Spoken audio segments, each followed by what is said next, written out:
Hello, I'm Dan Perry and this is my Masters of Science dissertation, The Hiding Curriculum Towards the Development of LGBTQ Curriculum in Higher Education. This video is called Over to You, Temporary Summaries and Inconclusive Conclusions. Over to the overview. So this is going to be quite a long video, I think, because we've got a lot to get through. So I'm going to explain what I've done, revisit the questions and give some temporary takeouts. I'm going to discuss my journey through the dissertation, what I think was on the horizon at the time, where we possibly could go next, and then brief notes on Ketso. So what have I done? I've temporarily concluded that LGBTQ curriculum is not prioritised enough in higher education because it is not seen as valid and worthwhile. Higher education operates within a neoliberal capitalist system, and LGBTQ studies are not seen as economically viable despite many branding and marketing their institutes as LGBTQ friendly. Neoliberalist capitalism elevates individualism over community. This is reflected in higher education, which is why students and academics are fragmented, hidden, and unable to form empowering communities to resist. If LGBT curriculum is developed, it needs to consider cultivating a community through the formation of a queered community of practice. To achieve a queer community of practice, a queer temporary autonomous zone needs to occur within the higher education institute. A queer temporary autonomous zone would rupture the hetero-homo-normative space, allowing dialogue to form around LGBTQ issues. By coming together as a community, we can begin to challenge neoliberal capitalism both within higher education institutes and wider society. I'd now like to return to the questions to see what temporary conclusions I can draw. So, first question was, what historical developments have there been in LGBTQ curriculum in higher education? Well, I've found that there have been three major historical development periods of LGBTQ curriculum in higher education. These have all been influenced by what has been occurring in the LGBTQ community and society to a large extent. The earlier developments have been shaped by the LGBTQ community, activists and academics and student groups in response to events happening in society. In more recent history, the attempts have become seemingly inclusive, and non-identity politics has prevailed in academia, which reflects the current neoliberalist capitalism in higher education. I have acknowledged by constructing historical developments, it relies heavily on Western historical events and ideas of time. I've attempted to implicate myself as part of the process through time binding and chromonormativity. So how can curriculum be defined, and what are the implications of this? Curriculum can be defined as a synchronized embodiment of a population progressing in a productive linear course through time in the economic interests of the nation-state. The implications of this definition are that nation-states' neoliberal capitalism is linked to higher education institutes. Curriculum, therefore, is regulated by the Higher Education Institute. If this subject is seen as economically beneficial and productive, the course will be approved and take place. If a curriculum is viewed as not being economically beneficial and productive, it is seen as too large a risk to take, will not be approved and shelved. What are the effects of neoliberalist capitalism on the development of LGBTQ curriculum in higher education? So I've found four main effects on the development of LGBTQ curriculum. These are hetero-homo-normalism, the middling non-politics of neoliberalist capitalism, branding and marketing, and individualism. Hetero-homo-normalism, which is linked to the middling non-politics of neoliberalist capitalism, renders LGBTQ curriculum invisible by mainstreaming through normalisation. This invisibility makes it difficult to argue the case for an LGBTQ curriculum to be formed, as it is increasingly seen as a non-issue, as LGBTQ peoples seemingly become more mainstream in society.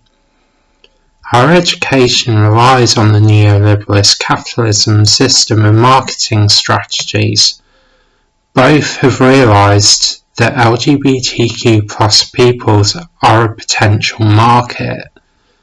Through the use of branding, higher education institutes promote themselves as LGBTQ friendly, but this is generally not demonstrated in the curriculum. LGBTQ subjects are not deemed as economically viable because of its invisibility through neoliberalist capitalism. Further, neoliberalist capitalism prioritizes individualism over communities and destroys the ability to unite as a cohesive unit to resist. Individualism fractures academics from other academics, academics from students, and students from other students. By this segregation through neoliberalist capitalism, it silences the demand for LGBTQ curriculum to be developed.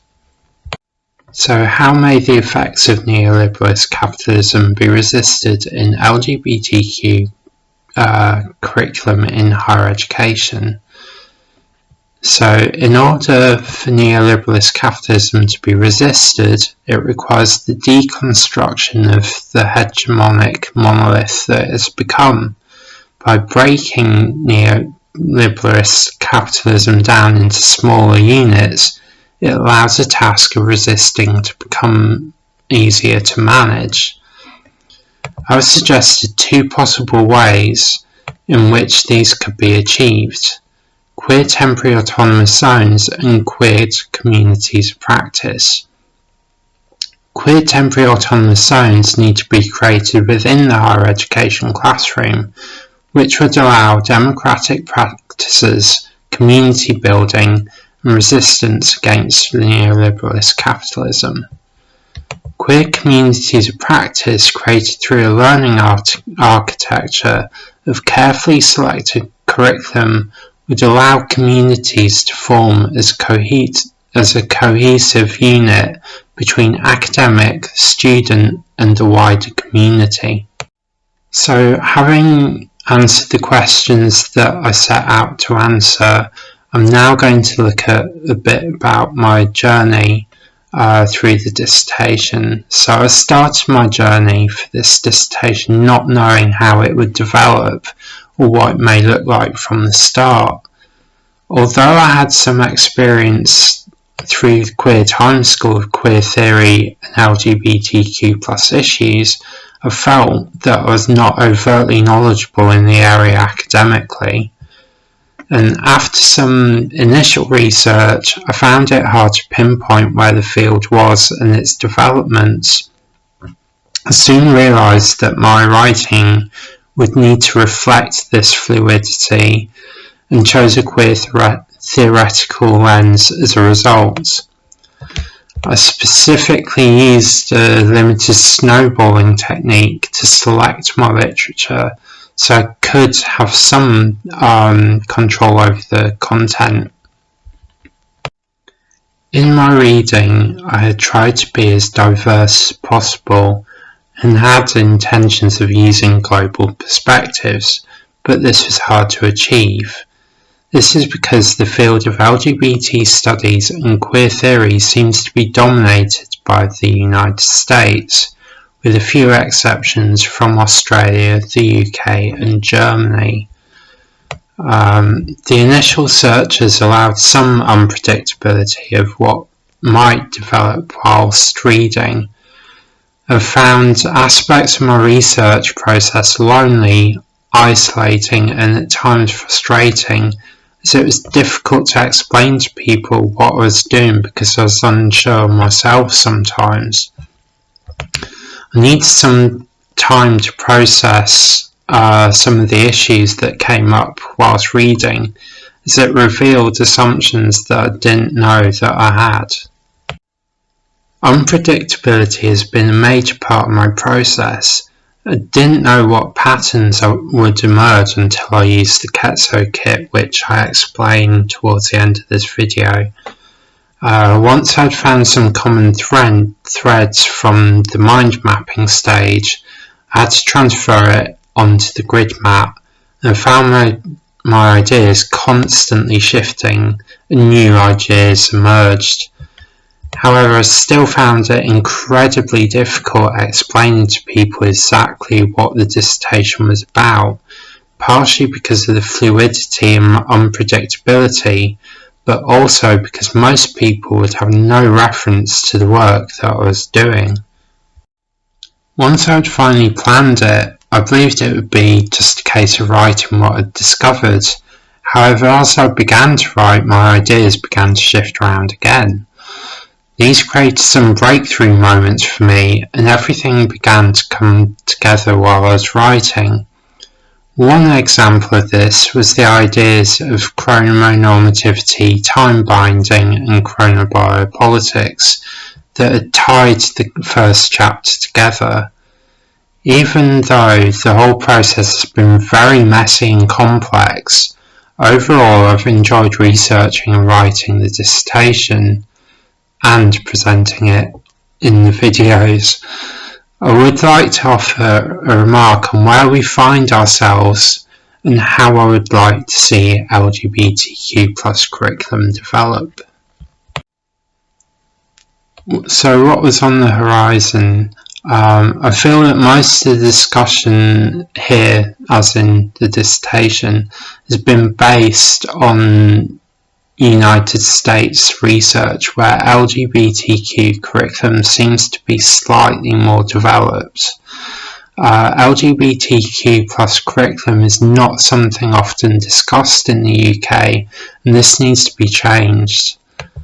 With governmental policies in Scotland being the first country in the world to introduce LGBT curriculum in primary and secondary schools, we in higher education must not be left behind and forgotten through invisibility. I have sketched what I think LGBTQ+ curriculum could look like if it were to be developed. At the moment, what I have presented is all theoretical, but this is intended as a starting point to be discussed, debated, and eventually developed into reality. In the future, I would like to see LGBTQ+ curriculum to be openly discussed and developed in higher education. In this development, I would like the wider LGBTQ+ community, activists and underrepresented persons to be part of the process. I would further like to encourage knowledge across our borders in the UK on an international level to contribute their knowledge as part of the development of LGBTQ+ curriculum. I hope to be a part of this exciting and ever-evolving discussion in the near future. So where could we go next? Well, for further studies, I would recommend 5 main areas worth exploring, which I've pointed towards or been able to include here. The first would be community and activist timelines, which would be a major undertaking but be worthwhile. It would be interesting to find out how community, activists and academia all intersect, because as far as I'm aware, it's been mentioned but not actually been researched as yet. The second would be what a queered community of practice may look like and how it would function. In particular, I think the concept of queering the community of practice needs to be explored to validate it further.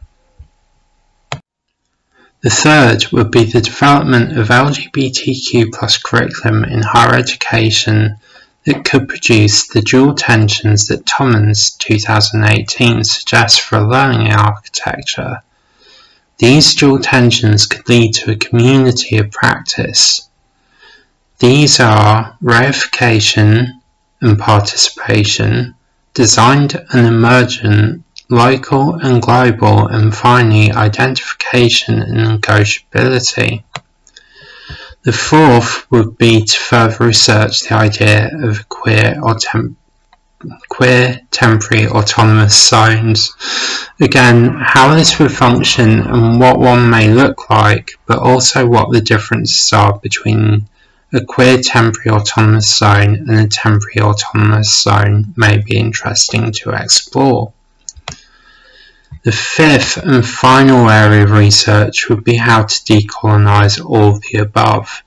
Decolonisation was something I was hoping to discuss with my research and wanted to include.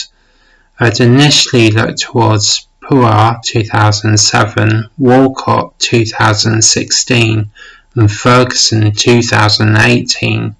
I felt that a chapter would simply not suffice to cover the subject area and deserves more space. And now for some brief notes on Ketso.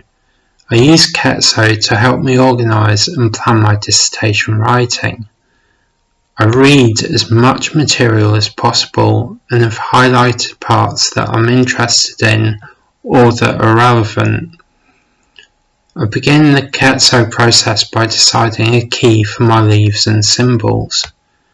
Once I've decided which colour to use for the key, I can begin working with the kit.